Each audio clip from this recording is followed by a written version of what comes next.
Star Wars, Young Jedi Knights, The Lost Ones, Chapter 12. Shuttle Moon Dash, this is Coruscant Control Tower 1. You are cleared to leave space dock. Bay doors opening in Gamma Section. Captain Margaret opened her main comm channel. Thank you, Tower 1. This is Shuttle Moon Dash, heading for Gamma Bay doors with a full load of cargo. She switched off the comm unit and blinked conspiratorially at her co-pilot Tribor. A few more good payloads like this, she said. And I may ask you to marry me. Her hazel eyes held a teasing look. Tribor grinned back, accustomed to his captain's sense of humor. Keep making good business deals like this one, and I made a success.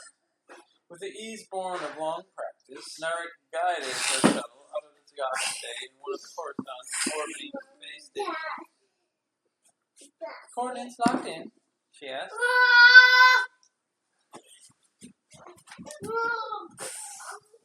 Locked in and confirmed, her co-pilot answered the moment she finished speaking. Narek chuckled as her shuttle streaked away from the space dock. Accelerating through the inner Coruscant system, she calibrated their hyperspace path for Bespin, the next planet on the run. You know, for a small-time operation, we're not half bad, Tabor finished for her. Not that bad, She echoed with a satisfied grin. calculating hyperspace path. Almost ready, Tabor said. If we hurry, there might be enough time to deliver this cargo to Cloud City and still arrange for a second payload on the return trip. That would double our profit for this run.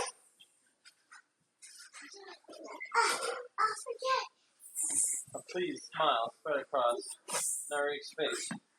She flinched her auburn hair to one side. I love it when you look like a businessman.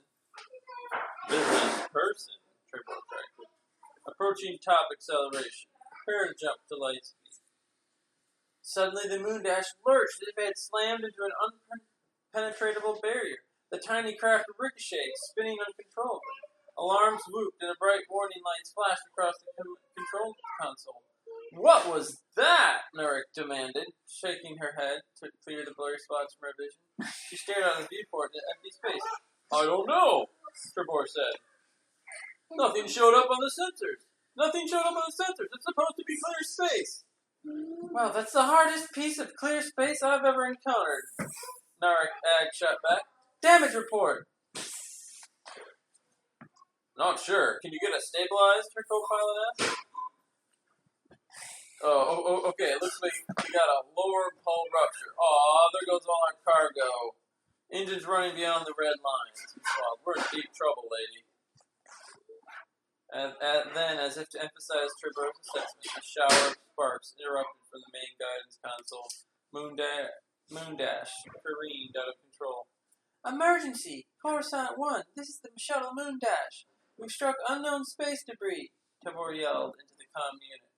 A burst of static from the speaker grill was accompanied by a squeal of feedback and another spray of sparks. Narek coughed and tried to wave away the smoke. She flinched a pair of switches. Aft thrusters not responding, she said in a terse voice. Still scanning the area. There's nothing. What did we smash into? News ain't any better from where I sit, Tabor said. Can't get much worse. It can't, huh? Well, I guess it just did, Narek said with a hard gulp. I guess I better ask you to marry me after all. Tribor caught sight of the readout and grabbed his captain's attention. He groaned aloud. An unstoppable chain reaction had begun to build up inside their engine chambers.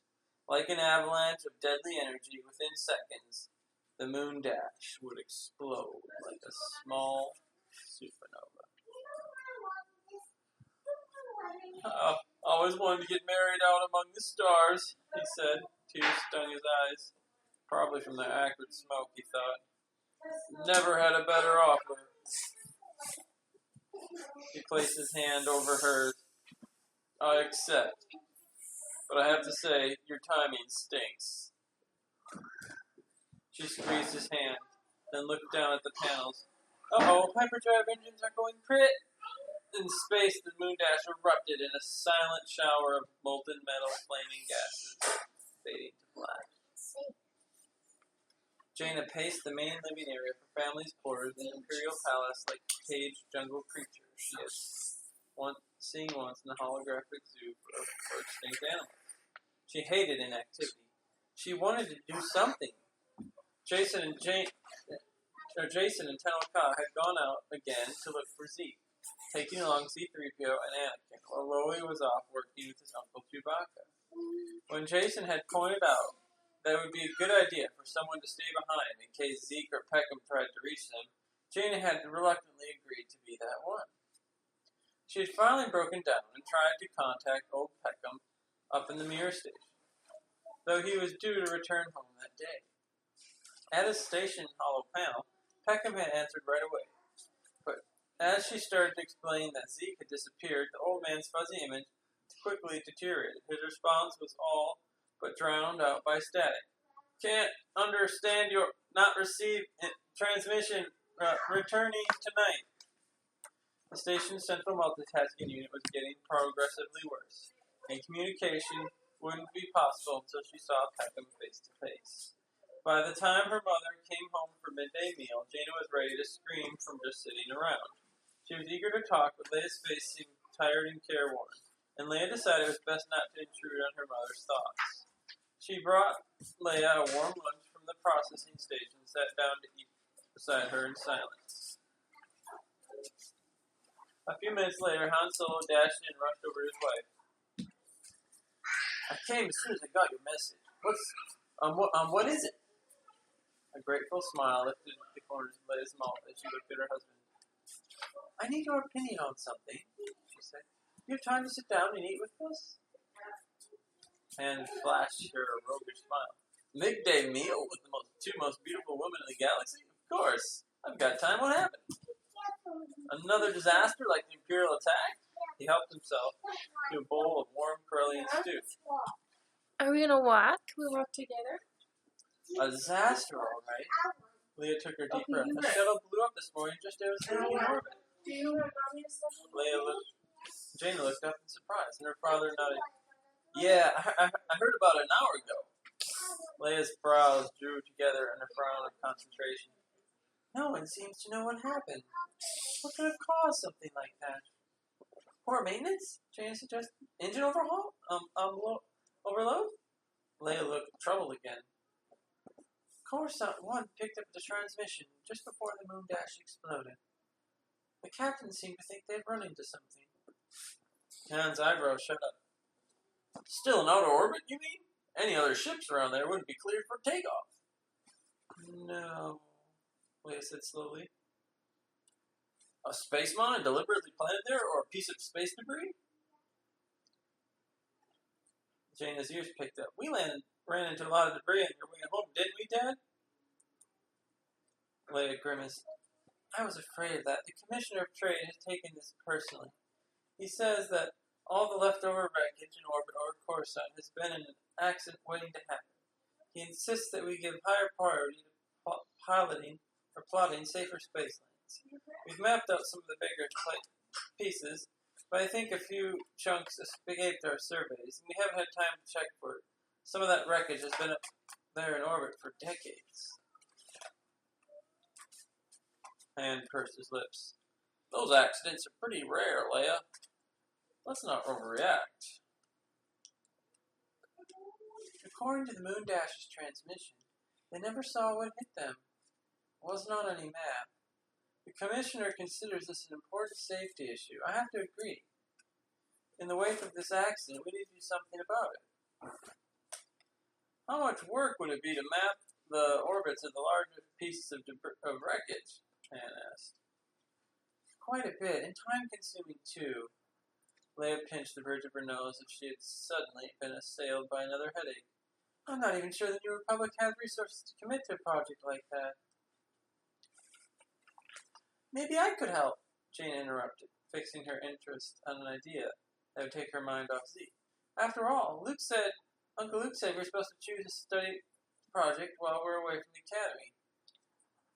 Chloe and I could map out the debris for you. It sounds like fun. Jaina looked up from the data pad on the computer screen, and then at the holographic simulation. Okay, is this an extra trajectory, Loie?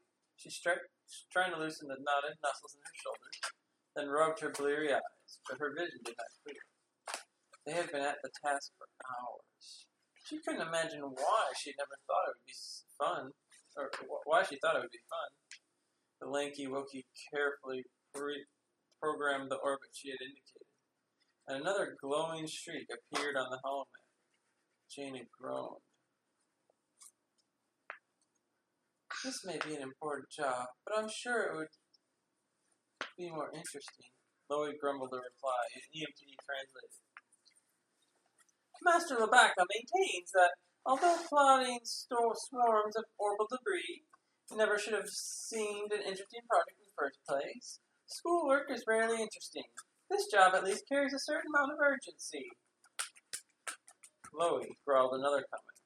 Furthermore, he points out that the project is only approximately 12% complete, and he will be most gratified when it is finished. Jaina sighed wearily and ran her hands through her straight brown hair. Well then, she said, what are we waiting for?